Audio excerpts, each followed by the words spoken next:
Hello, everybody. Today I'll be doing something a little different. First, I'd like to wish everybody a late Merry Christmas and a Happy New Year. Today, I will actually be reading a work of my own. This is something that I actually wrote a long time ago. Maybe about 10 years ago, for Christmas when I was a teenager. It was inspired by some of the things that were popular at the time and some of the things I was feeling in my own life around the time. Now, I hope you can forgive the narcissism of doing a dramatic reading of my own work. But, well, I gotta get an audience any way I can. Anyways, I don't really expect this to be my best work. I've been writing all the way to now since then. This is an early work of mine, but I hope you all enjoy it. So, without further ado, I present Krampus Night by Cash Smith.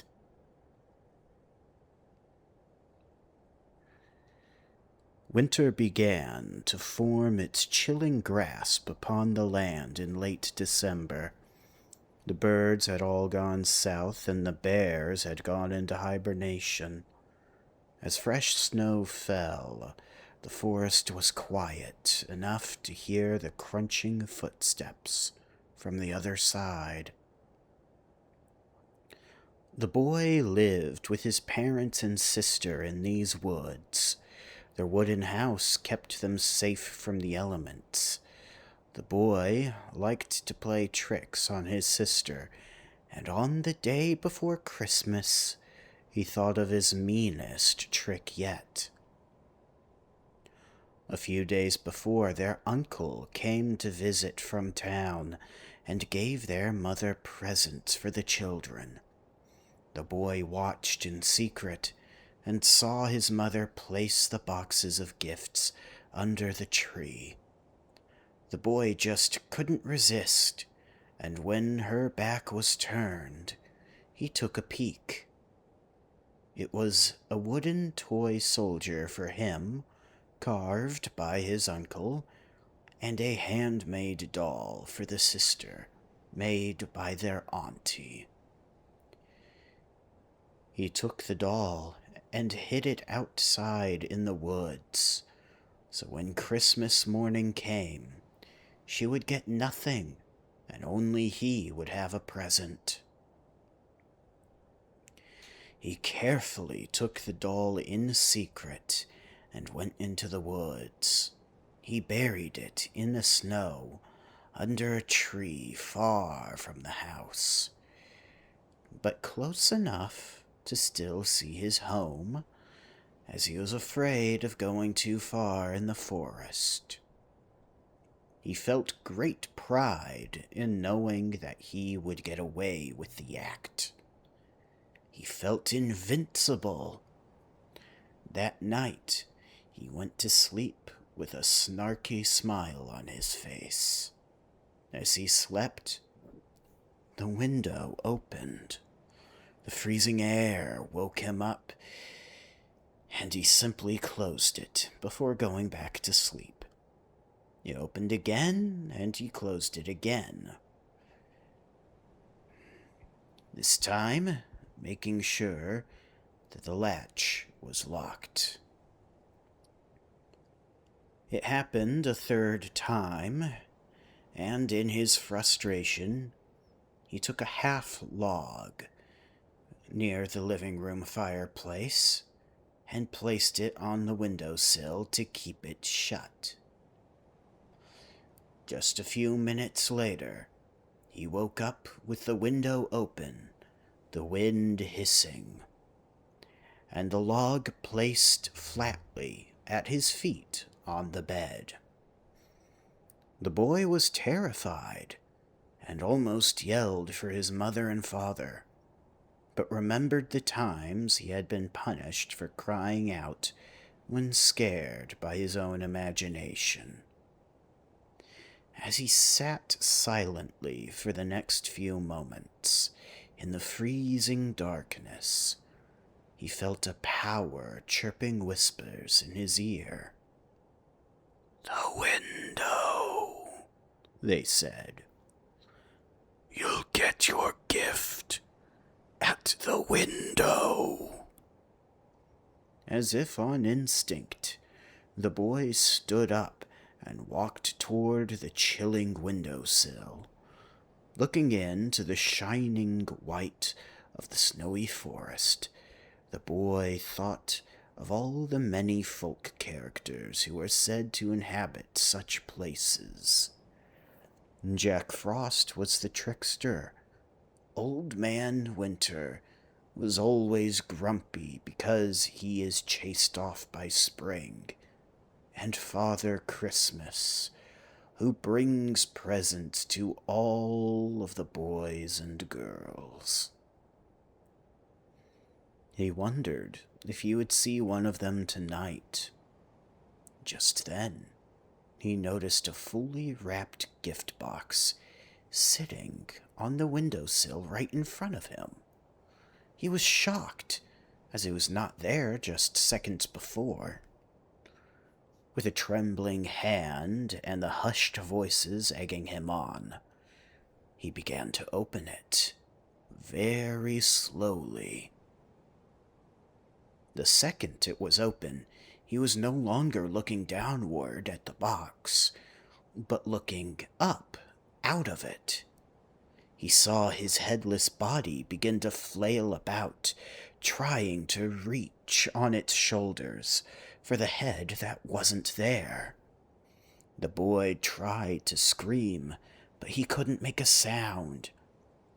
His own arm swung with directionless panic and knocked over the box, dropping his detached head into the snow outside.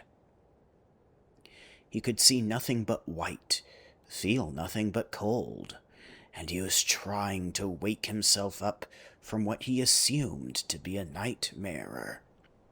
Just then, a hot, dry hand picked his head up and started to run into the forest quickly as a horse. The boy could hardly see anything clearly.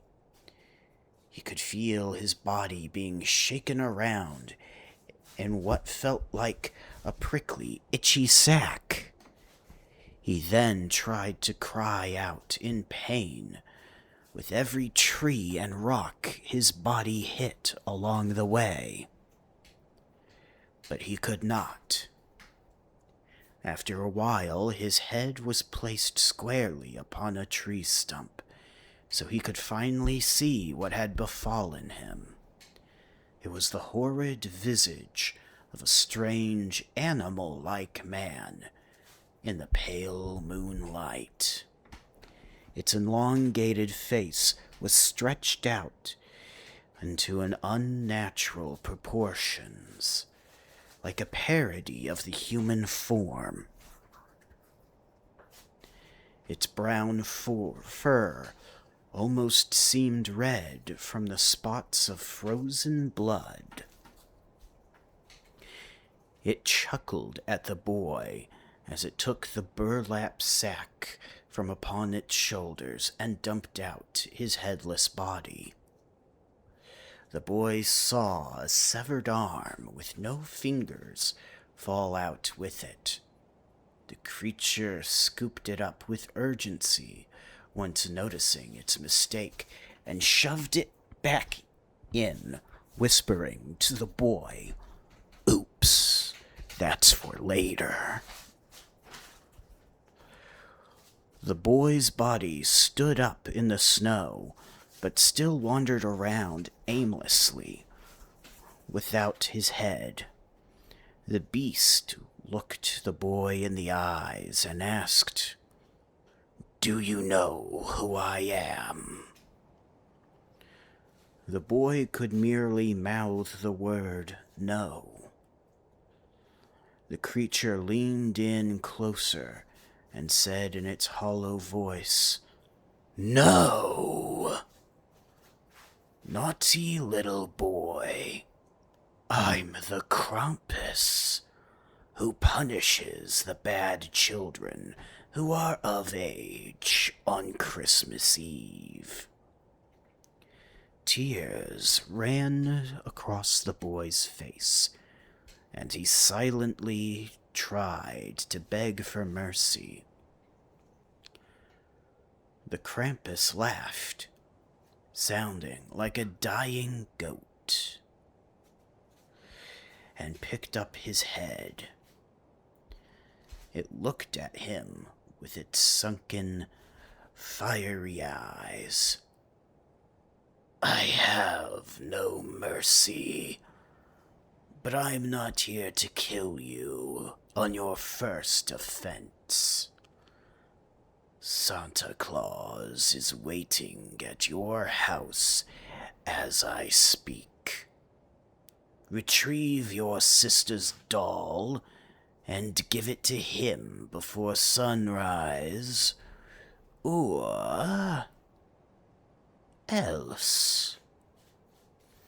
Krampus yanked over the boy's body and harshly slammed his head back on. When the boy opened his eyes, he looked down at his body. It was backwards. He stumbled and fell, trying to move around. He tried to cry out a plea, but he said it in reverse. "Sit, ekel, ti, dnif, ot, im, tebzi, hui." The Krampus took out his club of bundled up sticks and hit the boy across the face, shouting, "No! I expect you to fail and be devoured. Now go." The child picked himself up with great difficulty and, using the trees for support, wandered his way into the forest. The fierce cold stung his fresh cuts, and his head pounded harder than ever before. In his ears he could hear the same faint whispers, telling him where to go. After hours of wandering through the woods, covered in cuts and bruises, wearing nothing but his pajamas, the boy collapsed at a tree in the snow. The whispers hushed, and he could hear everything in the forest. Moaning aloud, he weakly said, "Ti odnak I?"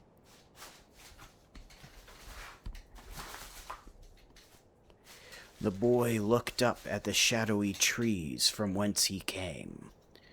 The moonlight lit up most of the way as it glistened off the snow.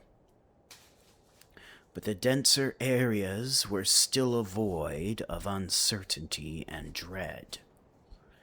He peered into that darkness, the realm from which he had to wander for so long that night, and saw a silhouette coming close to its edge. It was the Krampus. The dreaded thing came lumbering forward, wielding a club of sticks with blood-spattered edges. "Keep going," it said. "Your last warning."